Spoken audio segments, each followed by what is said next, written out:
Shout out to Chris Vaughn and Aspirations Fitness is where I started my off-season workout. Fun and aspiration fitness, man. Absolutely. What you doing? Everybody train with him. I trained with him as well when I was in high school, man. Shout out to Chris Vaughn. He showed me a perception of life that I've never seen before. And it's not too many that can have that impact on just so many kids consistently throughout their career being a trainer. I think did a great job of creating a pipeline in Louisville, Kentucky, and it changed so many players' lives, including mine. He's changing the shape of what football kind of looks like in Kentucky, man.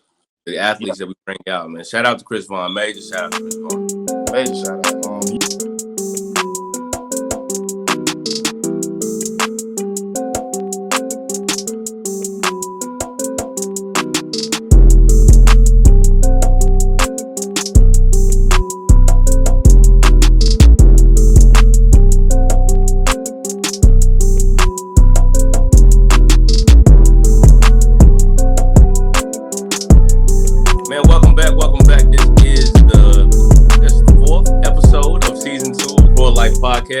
I'm sitting here now with KJ Mcelvaney, Coach McLeavy. Am I saying it right? McVaney. Oh, McElvaney. McElvaney. I make sure I'm saying. KJ Mcelvaney. Kerwin, if you don't know him, he's from Louisville, Kentucky. Definitely a great football player from the city. Tell me what your mindset is now compared to what it was when you came out of high school. Because if you don't know, he is a great coach. And I'm going to let him go ahead and explain that for you real fast. And we'll get into a bunch of all the other stuff we've been talking about. So, first and foremost, I want to say thank you, Clyburn, for allowing me to come on your podcast and be a part of this incredible. Thank you, man. And also, this is a very touchy topic. My mindset now versus my mindset coming out of Louisville, Kentucky as a high school football player. Yes. My mindset now is all about making sure that I'm doing what I need to do day in and day out to be successful, to make sure that I'm doing what I need to do to give my best and my all to my players. My entire life is centered around my players. Every day that I wake up, I know that I have to be on my best. I have to be sharp. I have to be locked in, and it takes what it takes to be a great coach. And overall, when you understand that as a coach, it will what is the word? It's contagious on down to your players. Yeah. So, for example, when they see you living right, when you're doing the things that you need to do every day to be successful, when they see you actually applying it to your everyday character, then they will start doing the same. So that's for me. My mindset is just like I said, being the best that I can be on this journey as a rising coach. Honestly, this is my first year coaching as far as like being the official cornerbacks coach and DB coach at Curlwood Day School, and it was a big responsibility, but I took on the challenge and I've done a pretty good job. I will say that I've done a great job. And for me, having a lot of young players, definitely grow in ways as a coach and as a person. You have a lot of freshmen and sophomores. Absolutely. Almost the entire team that I coach on is nothing but freshmen and sophomores. Of course, we have seniors, but that's not majority of the team.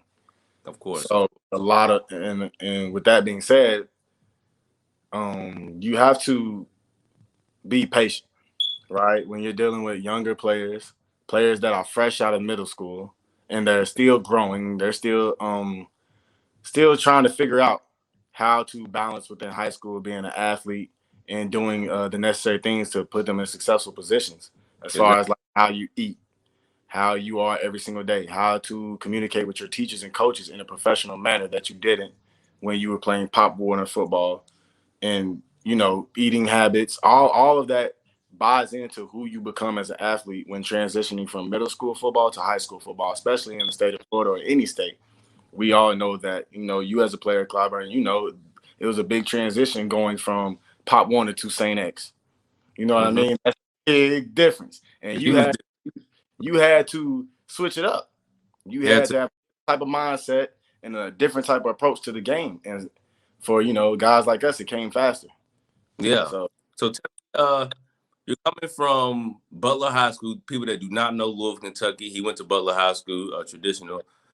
Tell me what it was like your senior year, and how was that process of trying to find a school to go to and trying to find a school to continue to play football at? So it was my journey as a high school athlete was no easy walk in life. I don't think early on I was really even focused on football because of the things I was doing outside of football, as far as like just hanging out with my friends, hanging out with the wrong people. I really wasn't Mm-hmm. bought into this football journey, right? So I had to take a step back and say, okay, if I'm really gonna do this football thing or this football journey, then I need to do what it takes to make it to the next level, and that's college football. So I Okay. want to say my freshman and sophomore year, I was at Butler, Mm-hmm. and I ended up being on academic probation because I was failing for 4 classes. Not because I wasn't smart enough or didn't have the intelligence, but more so just my focus wasn't there, and I was worried about the wrong things. So I took it upon myself my sophomore year. I said, I'm going to change my entire life. I'm going to change the way I think. I'm going to change my habits. I'm going to change the way that the people that I associate myself with every single day to get to where I need to get to. And it took a lot of humility. I had to look myself in the mirror and say, all right, this is the things I need to do. I need to start doing my homework. I need to start going to class, building healthier relationships with my teachers, and understanding that I have that they're in my best interest and that I'm fully locked into what I do. So it starts in the classroom and it starts within yourself. Before you can even become a great football player or have aspirations to be or go to the next level and play football, it starts with the person in the mirror. At some point in your life, you got to stop pointing fingers and you have to look at yourself and say, all right, do I want this in my life or do I want this? And Exactly. everybody has a choice. So I had to say I want this. I had to Mm-hmm. start in the off season. I'm competing against every single DB in the United States of America. That's where my thought process started to think. So when I left Butler Traditional High School, and shout out to Butler for getting me right. Coach G was an incredible coach. I played with some phenomenal players there that were great leaders. You know, as everyone knows in Louisville, Kentucky, Keontae Northington was also probably one of my first guys that I actually looked up to and seen what it looks standard of what it looks like to be an elite football player. He probably was Mm-hmm. one of the guys that I actually seen that from firsthand while being a teammate. So I think not shortly, about mid sophomore year of high school, I transferred to Jeffersontown High School. You did go to jail. Okay. Yeah, so I transferred to J Town, and I moved in with my mom because I felt like I needed to just start over. And there's nothing wrong. I tell people all the time, there's nothing wrong with starting over your journey. It's your journey. It's your race. It's your walk in life. Mm-hmm. Sometimes you have to hit the reset button to figure some things out, and that's exactly what I did. And this is coming from a sophomore in high school, Yeah. right? Sophomore in high school with this mindset. So you So I, already kind of knew what mm-hmm, you were doing wrong and what you what you wasn't doing and the things that absolutely. you do. So that's good. That's good. Keep going. Keep going. I want to hear about how you led up to going to your prep school after high school. Okay, so fast forward, right? Junior year, I started at J Town. It was Mm-hmm. actually my first year actually starting varsity level in high school football was my junior year. It was a up and down season. A lot of things I had to grow mentally. As Yeah. we Your mental is a big part of the game of football. I had to grow mentally and physically. I had to get physically bigger. And it was a weird time for me because that was the time I was growing. You remember Clyburn. I was very short for a long time. And then about my junior season of high school, I grew 4 inches. I Mm. was 6 foot junior year, and then I grew another 2 inches going into my senior year, which led me to become 6'2". I was a 6'2" DB. And I think that's really where my career took off at with gaining confidence. Shout out to Chris Vaughn and Aspirations Fitness is where I started my off-season workout. Fun and aspiration fitness, man. Absolutely. What you doing? Everybody train with him. I trained with him as well when I was in high school, man. Shout out to Absolutely. Chris. Shout out to Chris Vaughn. He showed me a perception of life that I've never seen before. And Mm. it's not too many that can have that impact on just so many kids consistently That's it. throughout their career being a trainer. I That's think it. Chris did a great job of creating a pipeline in Louisville, Kentucky, and it changed so many players' lives, including mine. Man, He was, he's changing the shape of what football kind of looks like in Kentucky, yeah, man. The yeah, athletes that we bring out, man. Shout out to Chris Vaughn. Major shout out to Chris Vaughn. major shout out. He's actually the one reason why I ended up going to Milford Academy. When he And first met to me, where's this? um, Milford, you said? Milford Academy Prep School is all the way upstate New York, New Berlin, New York, which is maybe an hour from Syracuse. Mm. And it's an all boys school. It's an all boys school. So there was like not many people. It was strictly business. And it Strictly. taught me how to be professional and only like it. It's a football factory. Like you go to Milford, you're going there for football, academics, and then you going. Mm-hmm. There's no errors for playing. I played that year, which I was committed to Temple. I earned my first scholarship at Temple University, but that's a whole nother story. But there, I played with so many incredible players that are currently in the NFL. That year, we had 16 Division I signees come out of Milford Academy that year. Mm. And Mm-mm-mm. players that I played with, it really made me humble myself in a way. It's like I'm not that good yet. I'm not where I need to be because I'm competing against 4 stars, 5 stars, 3 stars every single day. The And that's practice how I want, much and harder. that's, you said that because a lot of the times, man, athletes, we come from our high school and we the man. We the You know, man. So you feel like you're the guy. you're the guy, you're the best on the team, you're who everybody looks up to, you're the one who everybody calls on. And then when you go to these colleges and these other places, and you realize, man, he's just as good as I am, if not better. So you Just as have to good. you got to figure out ways, and you got to have some humility about yourself. You got to be humble, because if Definitely. you're not humble, it will happen to you. It will happen to you. And I hate to see, and I speak on that to my players all the time about being humble and learning how to be a team player guy Exactly. professionally, in a professional way. Because what happens is when they go to college, they're able to be coached without not being able to receive the information. So, for example, instead of a player reacting in an emotional way and feeling like the coach is picking on him, but they're receiving the message. And that's what my players have done so much better at is receiving the message. You got to How be able to hear do what a coach is saying. you take coach, man? Got to be able to be coachable. And shout out to my coaches at Milford Academy. Coach Hayes, he was an incredible DB coach. He's currently coaching. He's a head coach in Virginia right now, coaching at the high school level. But he's put so many DBs in the next level, and he really pushed me to where I need to go to be able to play at the next level. So that So was an incredible experience. where did you end up going right after Milford? Where did you end up going? So right after Milford, we finished early since private school is a little bit different than public schools. So we Yeah, of finished in course. November, and then I actually came back to Louisville to train with Chris Vaughn for an entire spring, and it prepared me for college. That summer, it prepared me like my workouts, my body, my physicality, the way I was sprouting. I was pretty strong.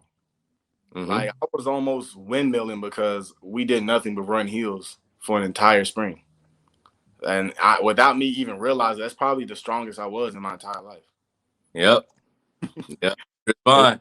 It sounds like Yeah, the and it wasn't no easy task. I mean, to yeah. transform the body to another level you've never been pushed before can be extremely shocking.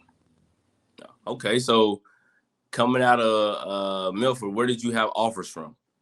Um, I had gained a lot of interest from schools like UConn, Syracuse, Toledo, even had Kentucky interested in me, but the only school that really gave me the opportunity, that really believed in me at the time, was Temple Owls. They had came to practice. They seen me competing in one-on-ones. I Yeah. was locking guys up. I'm talking about 4-star receivers, guys that are dudes, right? That went on to go to Arizona, Yeah. went on to go to Baylor, went on to go to Temple, different types of receivers. I really showed that I could compete. And that was a big part of my game that took me to another level, was just being a competitor. Because I Yeah. already know that there's always things that I'm going to have to get better at. There's always things that coaches are going to coach on and nick at and push you to do better at as far as your habits on the field. But my competitive nature, that's something I've always had. Something that you gotta have. You Something that gotta have you gotta have it, or college football will be rough for you. gotta have it. Gotta have it. Now, where did you end up going? Did you end up going to Temple? So I was gonna go to Temple and end up getting my test scores back late from the SAT because I took the SAT probably 5 times. Mm. And to help high school athletes coming up now, take it as many times as possible because the better the score you get, the more opportunities you have to open doors to different universities, and that allows you to get more money in your pocket. Man, pay So attention. That's something key right there, man. ACT, SATs. Make sure you taking them, man. Start now. Practice now. Practice now. Start taking the Start test practice. in 8th grade. Start taking it in 8th grade. Mm-hmm. Something I wish I would have done better. I have no regrets as a football player, but something I wish I would have done better was take the test around 8th grade, 9th grade year. And that goes back to what I said at the beginning of the interview, as I mentioned that my focus wasn't where it needed to be my Mm-hmm. freshman year. So I wish I would have took the test a lot earlier. But Okay. I did end up getting the score, which allowed me to go to Southern Illinois. So And you it, went to Southern Illinois, SIU? yes, Mm-hmm. the Salukis, yes. I shout out to Coach Lennon, who was there at the time. Also shout out to Coach Nick Hill. Yeah. Um, Shout out to my DB coach at the time, Coach Franks, and shout out to my other DB coach as well that was there. So, that was a whole roller coaster with, just stressing about where I'm gonna go to school, trying to figure out where I'm gonna go to school, who I'm assigned to. But I never lost sight of the goal. Mm-hmm. I never lost sight of controlling the controllables. And when you're dealing with those type of situations as a high school athlete, you have to focus on the day-to-day process and less of the end result, which is getting a scholarship. Yeah. Because doing the things that you need to do day in, day out, that will come. And that's ultimately what I just did. I said, I'm not going to worry about this anymore because I cannot speed up the process any faster than it's going. I can only continue to, what I'm saying? I can only continue to send out the film. I can only continue to consistently send emails, and my coaches were doing their part. And I was just glad I had the opportunity to play at the Division I level. Now, Mm-hmm. keep this in mind, I only played 2 years of high school football. Start. Freshman year, I got into some trouble off the field, Mm-hmm. which Oh, okay. led to me missing the entire freshman season, which was a great learning experience. It was a bad situation, but I'm glad that it happened that it did so that this situation doesn't happen later on down the line. And you can always teach from it.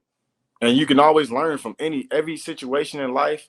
And this is a reason why I learned that you can't judge people because everybody is different within their process. Everybody has a different approach to certain situations or adversity in their process.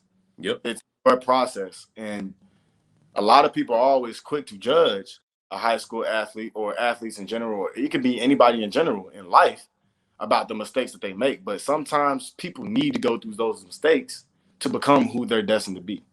Mm. Every bad situation is not your final, but it needed to happen in order for you to figure out who you were. And that ultimately led to me figuring out who I was early on in life. So That's big time. That's big time in your development. That's huge. That's huge right there. I, absolutely. man, I take pride in kind of just highlighting those moments of perseverance, man. Those moments of figuring it out and getting through. Every time I have a guest on, every time I interview somebody, like it's those stories and those situations that I want people to watch this show for, to hear that part. Yes, you are very passionate and successful in what you do. You're good at Absolutely. what you know what I'm saying? You're a great coach. You're good at what you do. But what I want people to pay attention to is how you got there. It's the The steps, process. bro, it's the process, the steps you took to get there, man. Because it all looks good from the outside looking in, but it's a lot of pain, struggle that comes behind getting to where you need to go. Uh, Absolutely. Tell me what your experience was like at SIU. You were there from what, this 2000, I guess, into 2015, 2018? Yes, I was there from 2015 to 2000, going into 2008, the end of 2017. So I left around the time I was about to graduate. Mm-hmm. But my experience at Southern Illinois, it was challenging. Division I football or any level of college football can be to a freshman can be life changing. It Yeah. can be different, uncomfortable in a lot of ways, but I think the first thing I did was just buy into whatever the culture is, right? They had a set culture coming in fresh out of high school and trying to find my way and build my brand and build my resume is the first thing you want to do. And the first thing I had to do was build my culture and build my resume and Yeah. buy into the culture that's at your program that you Mm-hmm. and your program have established. So that's probably my experience was up and down. It was tough. I started out, many freshmen do. It just is what it is. Start out on the scout team, and that's how you earn your way on the bus or the plane. Man, scout team, special teams. Scout team and special teams, you got to find a way to show coaches that they can trust you. That's the most important thing as an athlete coming into college football is earning your coach's trust. If you can go to class on time, if you can go make breakfast check on time, Man. lunch, going to Oh, rehab, and doing the things you need to do with your training to get better or heal up. All of those things play in a factor on the field, and it shows. If you don't consistently go to class, you're gonna be consistently mess up on the field. I didn't believe it until I saw it. I saw it from older players, and I said, I don't want to be like that guy. So the first thing I need to do is buy into the culture, and then be relentless. I think that my competitive nature helped me get on the field pretty fast. I was to compete with some great guys at Southern Illinois. We had some great receivers when I got there. Shout out to Darrell James. Shout out to Izzy. Shout out to Billy Reed, who was also an outstanding receiver. And we had a great offense. These are all guys who were experienced playing at the Division I level and were competitors. So I said, go against the best every single day. I want to give it my all every single day. And these guys will feel me every day until my respect is earned. And that's the kind of type of approach that I had when I was at Southern Illinois. I kind of played with a chip on my shoulder. Was I perfect? No. We all know DBs get beat all the time. But it's the competitive drive that eliminates you getting beat or messing up on a play. And the focus, my focus had to change as well. Even after all I improved throughout my high school career, when I got to the college level, my focus had to improve even more. Because as you know, Clyburn, you was at Colorado State. You was also a Division I linebacker. I was Division I cornerback. Your focus at the next level has to go to a level where you've never been before. Ball camp. It has to mean a whole lot more to you than what it used to. And you have to have a purpose. So you got to think fall camp, practice, the season.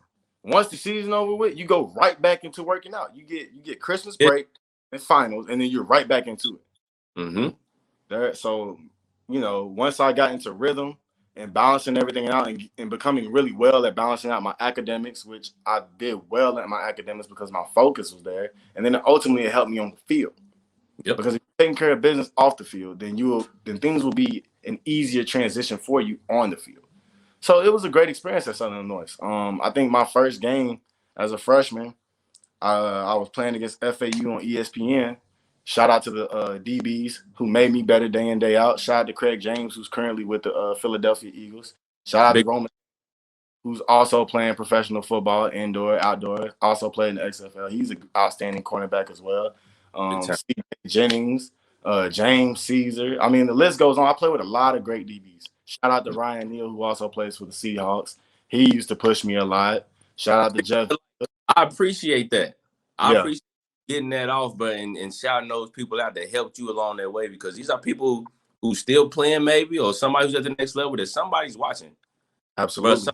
But somebody's watching, somebody's inspired by it, bro. So but don't never feel like you gotta slow down, man. You give me a shout out and go, bro. Go ahead, bro, because I kid you, that person that you shouting out inspired somebody from their hometown.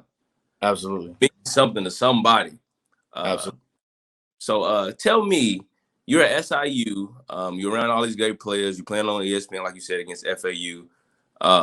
You're making your grades because you are focused. What led to you being in Tampa, Florida right now? Because I know SIU is in Carbondale. Yeah. Don't tell. Look, I was gonna guess, man. I feel like I knew it. But what's that transition like, and how did that even happen? How did it even come about? So with that transition, it was tough.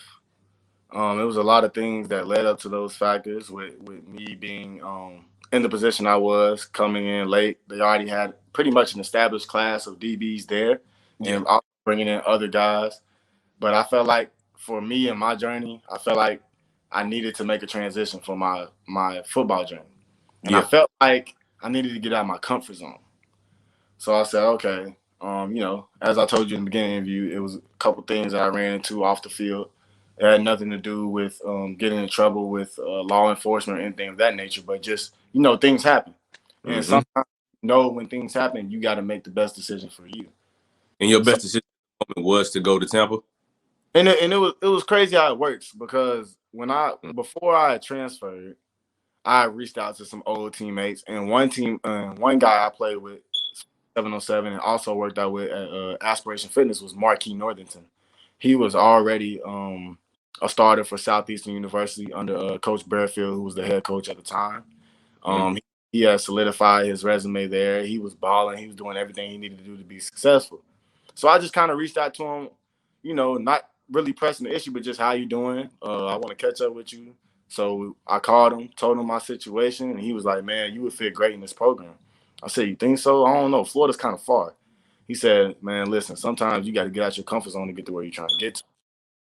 So every time I sent my film, and the very next day they offered me a full scholarship. It's definitely a smaller school. It's not Division One, but I felt like this was the best move for me in my life. And honestly, I got to continue to run my race professionally. Speaking from a professional standpoint as a player, and this is before the transfer portal and all these different outlets that kids got now. This is just all. Man, it's crazy now. It's crazy.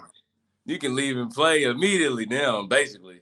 And imagine how hard that was for me, because this is right after the season ended, during finals, and I didn't have no social media. I don't know why, but growing up, I didn't have no social media, which I wouldn't say it affected me or not, but it could have helped. But just for whatever reason, I didn't have any. I like to be focused, and when I'm focused on something, I unplug from society so that I can focus on what I need to. But anyways, I went down for the visit down to Southeastern University. I love the facilities. I met with the coaches. They love my film. And I said, man, this might be the perfect opportunity for me to just, again, here I am hitting the reset button twice. And it worked out. I was there. I started. I earned my way on the field.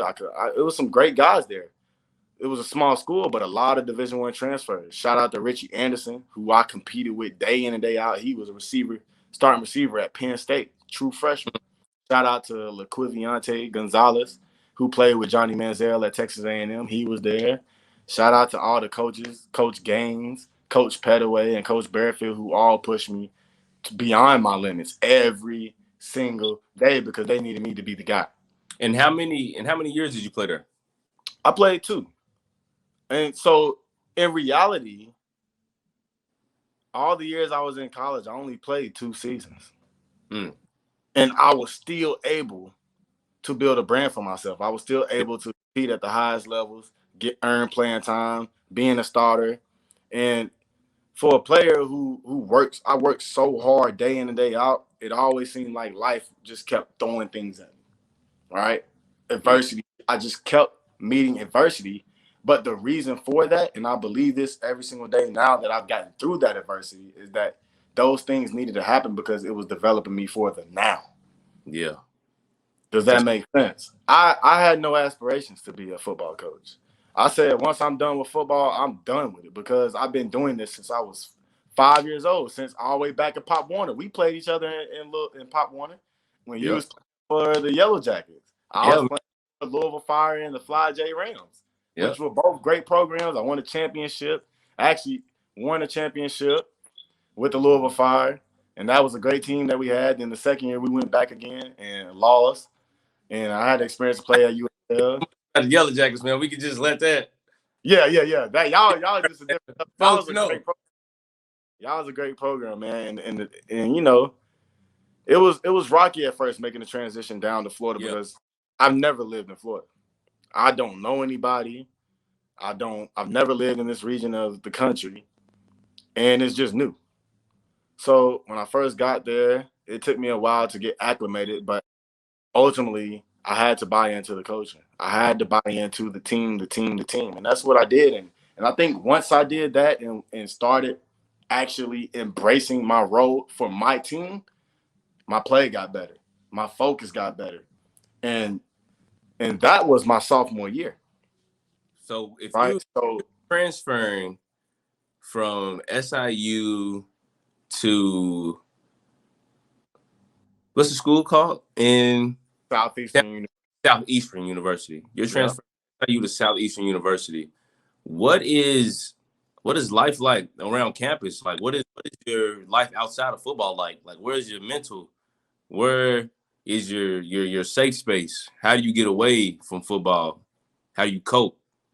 So the things that I try to incorporate for myself to keep that balance, because it's very important for athletes to keep a balance in college. You have to, or you will crash. Yep. You won't be there mentally, and it's important that you do. So some of the things that I did that kind of helped me was meditations. I would just walk around campus late at night and just kind of find a spot to sit and just listen to the wind. That used to help me a lot, because let's be real. A lot of us athletes, it look good on Instagram and it look good when you ball on the field, but a lot of us have anxiety. It's a lot of pressure. It's a Like, whole pressure, man. and I dealt with a lot of anxiety, and I think once I learned how to, like you said, find that coping balance outside of football, it helped me deal with anxiety more. Like, it helped me deal with it in a better way that was much healthier. So I used to just have meditation sessions where I would just listen to the wind, or just get ahead on homework. And I've never been to a beach until I moved to Florida. I used to go to the beach all the time and just swim for a couple hours, just swim. That's just Yeah. something I still do now to help myself. Yeah. It's swimming. So I think I took advantage of that pretty good. And like I said, it also elevated me in a manner where my playing took off, my Mm. focus took off, my So grades took. how many years did you play at Southeastern? I played I played 3, but I lost 2 seasons. My sophomore year, when I was really my sophomore year, I played the entire season. Mm-hmm. When that season, I think I led the team in pass breakups. I had about 14 pass breakups that season. I only gave up 1 touchdown the entire season. Um, and it was a great year for me. But also at first, it was a bit rocky because I had to lock back in on my technique, learning to play with a new team, learning to take coaching extremely hard. It's a lot different when you come off the bench and when you're starting. This What? it's it's two different types. It's two different types of mindsets when you're coming off. You cold, you're not really warmed up, you ain't really had that first hit. Like, And the whole and going on. There's a whole lot going on. and So when you're a starter and a key element within your team, defensively or offensively, it's a whole different ball game. So I think that my sophomore year was up and down, but like I said, once I got locked in and was able to start receiving the coaching and hearing the message and working on my technique they needed me to work on, my play took another level. So entering the junior season, welcome back. We took a little intermission. But we were talking about your junior year at Southeastern yeah, University. yes, and Tell me that's what I want to know. Tell me the moment you realize, okay, I do have a chance at the next level. And then tell me the moment you realize, I have to figure something else out because NFL is not feasible. so that's perfect because that going into right where this everything that happened from my junior year on forward. Hmm? So all season, going into my junior year, I was probably playing some of the best football I've ever played in my life. My Yeah. focus is where it needs to be. I know the system. I know the defense. The defense was built around me because I was a man corner. I wasn't a zone corner because I'm just competitive. I like to shut down whole sides of fields and make Mm-hmm. offense change their game plan. That was my strength. So Coach Petaway built the defense around me. Yeah, if I know this guy can play man on this side for 90 plays, it makes life a lot easier. So Shut down half of the field, half of the defense. going in first 3 games, first game of the season going my junior year, I catch a pick, have like 3 pass breakups. Second game, we blow a team out by 60 points. I played probably a quarter. Mm-hmm. The next game, right, was pretty decent. We played this small school, I think St. Augustine University in North Carolina. We end up imposing our will on them as well. And then we got back. And I want to say around Thursday during the week, it's walkthrough. So we practice in the morning at 5 in the morning for walkthroughs to get it out the way so we can watch film in the evening and game plan and all that good stuff, especially home week. Mm-hmm. I had got an ear infection, but I thought it was minor. I didn't really think it was much. Like I had like liquid falling out of my ear. So like I Yeah. have a hole right here on my ear. And I think what happened was all the bacteria from my helmet and like a mixture of like soap and all those things like that, dust. I had a sinus infection in my ear, Mm-hmm. and it it ruined the entire season. I was out for 5 weeks Mm. because my entire side of my face was swollen. The trainers tried to clean it.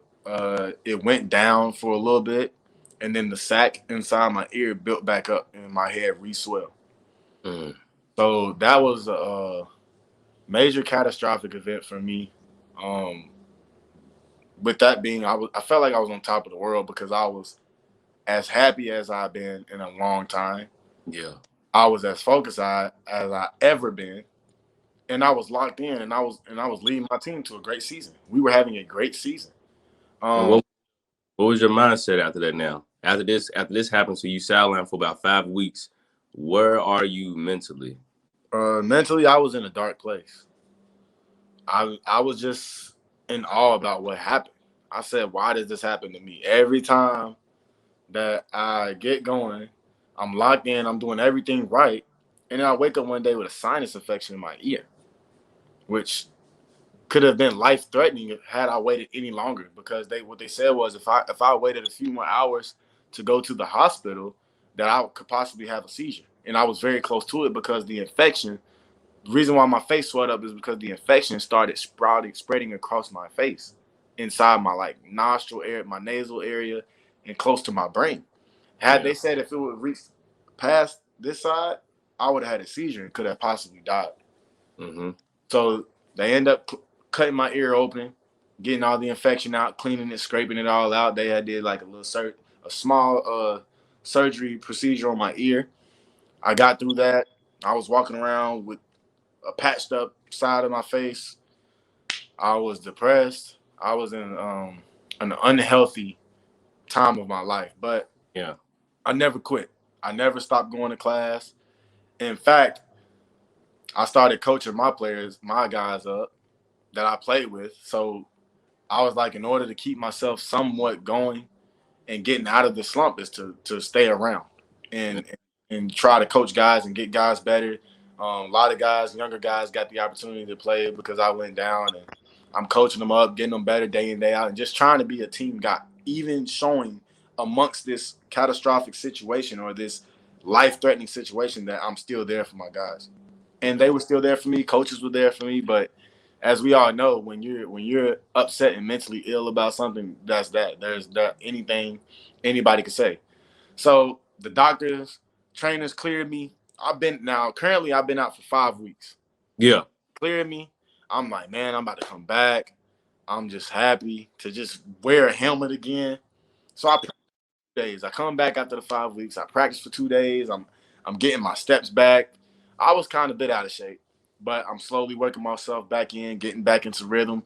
And I was one of those guys who was a football junkie. So therefore, I was always working out. I was the most incredibly shaped cornerback ever.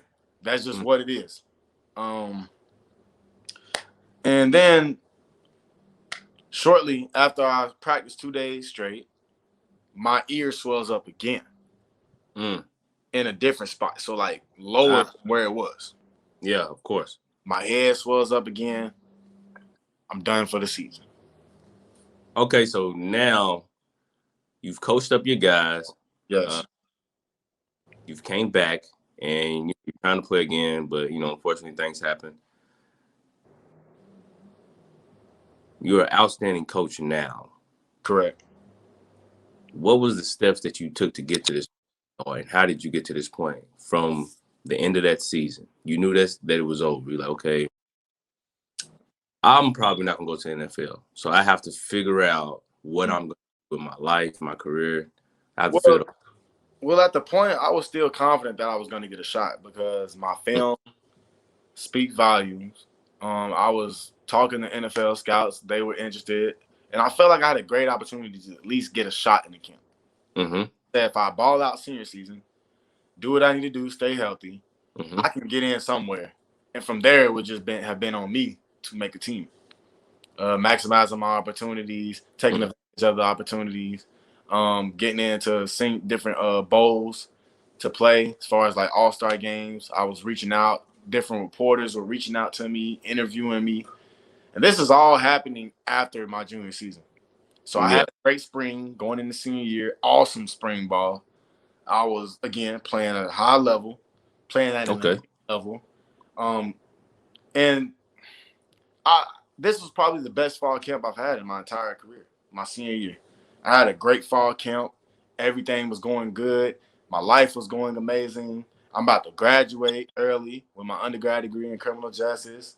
I only have 2 more months and I'm going to be walking. So the last day of fall camp, I break my shoulder. Mm. And this is after This is the last day? Last day of fall camp. This is after I did 2 interviews with different reporters that week about small school DBs and they were doing different articles on us. I was talking to NFL scouts. I think I talked to 3 different NFL scouts that week. And this is fall camp. Season ain't even started yet. So I started to create somewhat a buzz for myself as far as for my stock and my resume and just doing everything I needed to do. Boom. Broke my shoulder. Last day of fall camp. I was probably more sad at this than losing my junior year. Mm-hmm. Because I knew then it was done. This was the last time I was going to wear cleats. Everybody was like, "Oh, you can get back healthy, rehab fast. You can get back by playoffs." But when you know, you know. And I really wasn't focused on that. I Mm-hmm. missed my entire junior season after the first 3 games, and then I missed my entire senior year. It was a bad time for me. Mm. And my family can tell you this. My close relatives, my close friends, my coaches, they will all tell you I was in the darkest place of my life. At one point, I don't even think I came outside for 2 weeks. I mean, I was on bed rest, but like I wouldn't even go outside. I didn't go outside for 2 weeks. I didn't even walk for 2 weeks. And man, I don't know how I got through that situation. I still don't. But you did though. But I did. And that's the biggest part. That's the biggest part of all of this. That's the biggest part of all of this. And I think that the biggest issue I had was it was 2 things that bothered me the most. One, was the play intentional or was it just guys playing football? Because I felt like it was intentional. And I But feel like a lot at of the same time, the guy athletes think like that though. Yeah, but after knowing the guy I was going against, he was a very good receiver, Eugene. He was a kid from Miami, about 6'3", probably one of the talented receivers I've ever played against. He was an incredible athlete, good guy, good teammate, good friend for me. We competed. The day we met, we always competed. I knew every single day I had to come to practice and be on my best game because this guy is going to try and destroy me. And he knows that the same way. He knows he has to be sharp because I'm coming. Every day we would go at it. And some days will be more brutal than others. And I'm going to just leave it at that. Have I forgave him? Absolutely. Did I forget the situation? I will never forget blowing my shoulder out. I don't think it was intentional. I just think it was 2 guys it was fall camp. I think that day I had got the betterment of the battle that day. He was kind of frustrated and we were just competing. Yep. I knew my shoulder was broke when I fell because I couldn't lift it. It wasn't like a dislocated where you can pop it back in. No, it wasn't that. It was literally felt the bone rip from another bone in my shoulder. Yeah. My whole labrum was blown all the way underneath my shoulder to my back shoulder was shattered. It was a tough time for me. I'm just being honest. I think this is the first time I've ever really talked about the situation. Like I said, I didn't even come outside for 2 weeks post surgery. I did not leave. How do you think that shaped your mentality when it comes to coaching your kids that you have now? I think Because that you know the realness of the situation. You've been at the high for a team, you've been at the low for a team, you've had to transfer from this school to this school, you've been this state to this state. absolutely. What is your mindset whenever you go in to coach your kids every day? And not saying they are in the worst moods or going through the worst things in the world, but kids go through not kids, but teenagers go through things that we don't even know about. So what is your approach when going and coaching these kids? I think the biggest thing has to be is getting them ready for life. Cause see, what people don't understand is football's the easy part. It's when football is over, and it's when football is over for you. Mm-hmm. It's a hard transition if you're not prepared for it. Mm-hmm. And I feel like, as far as like my outside life, even after my shoulder was broke, I never gave up. Like I continued to do my work. My grades were phenomenal. I stayed in touch with my teachers. I continued to just keep going. And But that's as what far, kids, yeah, that's what people need to hear, bro. That's what and, people need. and I tell my players all the time, and even the kids that I train, as far as DBs, I tell them all the time that it's always a game within a game in football. There's always something you can learn within the learning process. And Oh, I want to prepare them for life outside of football and for life beyond football, because that's what's important to me, is knowing that I gave them the confidence for life, and knowing that I gave them the confidence to believe, hey, if I never play football again, I have an identity. I'm all right. I'm all right. If I never play football again, I have another part of me that I can identify with. And, and for my situation, I still had an identity. Yep. I still had my grades. At the time, my senior year, I just started my master's program because I graduated my undergrad degree early. Mm-hmm. I still had an identity, but for some reason, I continued to have this struggle on why me. Now, mind you, the whole world was affected by COVID, right? Yeah. Post that season, COVID-19 hits. Boom. So it makes you think in a way like, had I never got hurt, I would have been in a bad situation anyway, because I would have been in a rough situation regardless. Because COVID-19 stopped everything For everybody. Whether you was playing in the NFL, whether you're a lawyer, a teacher, it doesn't matter. Yep. It affected everybody. And I'm just sitting here and I'm looking around and I'm thinking to myself, wow, that would have been a tough situation, because I know, and you know, a lot of our teammates, man, did not get to go to the NFL because there were no pro days. There was no NFL coaches reaching out to guys if you wasn't a top tier guy. Man, small school, any level. What if you wasn't in a Power 25 program at the time? The chances of you just walking into the NFL and getting a fair opportunity to play in the next level was dead. Man, and that's what. Yeah. That's what this is for. No, that's what this is for, because I know for a fact there are guys, a group of guys, a bunch of guys from that COVID-19 year that just didn't get a shot, and they thought they were going to get a shot. So now they just out here in the world trying to figure out, what do I do? What do I do? And for me, in my situation, it was a blessing, because I don't know how I would have reacted to that situation. You're preparing for something, you're training so hard to get an opportunity to get into a camp and then earn your way to fall camp. It's just gone. Camp is gone. So for me, it was like, maybe this had to happen for me to be where I am today. So tell me this. Right now, you're a coach.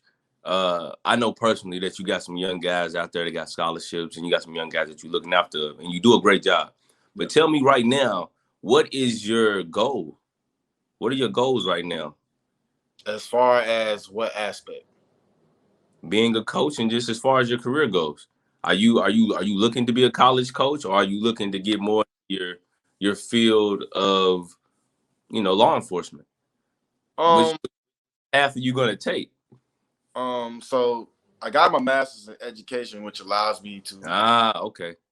Mm-hmm. But my ultimate goal, as far as my journey as a coach, is definitely to be coaching college football, and that's going to happen very soon. I mean, within my first year, I already had 3 offers to small schools to go coach at, but I felt like it wasn't the right time yet. Mm-hmm.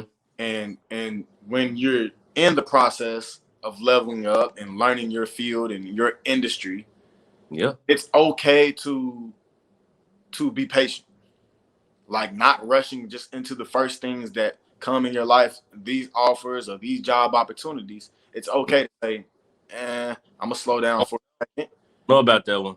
and I'm gonna just focus on the now, right now, because the situation I'm in is a beautiful situation. I have all my DBs are unique, talented in their own way, and they're young. And this gives me the opportunity to grow as a coach. So when I do start coaching college football, I'll be ready and be able to deal with different types of kids. I think that the hardest part for me is understanding from a coaching standpoint is that you're going to coach every player differently, and that knowing your players. No, Every bro. player is Knowing not, how certain players react to certain yeah, criticism certain is huge, criticism. man. It's huge. Because you gotta know what type of players you got. You gotta know how your team's gonna react in this situation. You gotta know who to talk to, know who to call on, know who's gonna say this, know who's gonna say that. Mm-hmm. Man, that's the game within the game, man. That's the game within the game for me. Game within the game, man. Even as a coach, you're constantly getting better because you have to. Other coaches are going to critique you. Other coaches are going to uplift you. Other coaches are going to Yep. say, "Hey, you're doing this good, but I think you can do this better." And I think even as a coach, you have to still like your players. You have to constantly get better. Constantly. And that's the great thing that I have is that we're constantly pushing each other to get better, and I'm able to receive those messages and then apply it. So it's easier for me to coach because I'm learning how to coach differently with the guys and knowing my players and coaching them differently in a way that they can understand, because at the end of the day, it's not about you. Nope. So therefore, Gotta be selfless. you got to be selfless. You got to say, hey, all right, I need to adapt to my players because this is not working. Mm-hmm. And So that's tell part of the coach. what's you guys' record right now? Our record right now is 6-2, and we're getting ready for the playoffs, in which Yeah. that starts in 2 weeks. Okay. Okay. So this I'm gonna make sure I talk to you in 2 weeks, man, because I gotta see what's going on. Yeah, Playoffs start here in about a week. absolutely. I can start here in about a week. So I'm definitely gonna make sure I keep up with you. But man, we done reached about a damn hour on here, man. We could talk, we could talk for days, man, days upon days. But we're gonna go ahead and get out of here for this one. We're gonna sit down again. I'm thinking maybe we could sit down in about 2-3 weeks, man, after y'all first playoff game to see if y'all got the dub, man, to see if y'all back home sitting with me.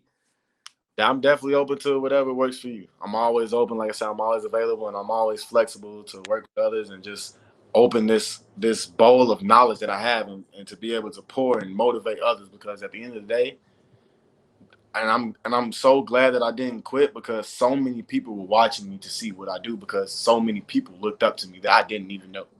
That's huge, man. You never know who's watching. You never know. You never know who's watching. Man, I think you never know who's watching. I think that's a good part. That's a good good expert to end on, because I might put that as a title of this, man. You never know who's watching. Never know who's watching. Every day is an interview. Every day is an interview, man. You never get a second chance to make a first impression. Never, never, never. And we So, learned that as college football players, and also as college students. man, it's big time. We yeah, like I said, we eclipsed damn near an hour on here, so we're gonna get out of here. This is a pro life podcast, man. KJ, I appreciate you.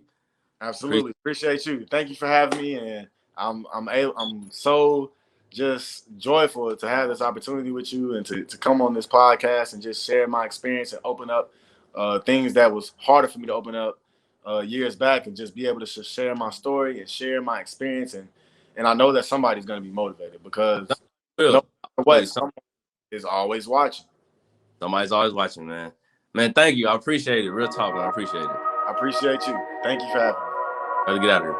All right.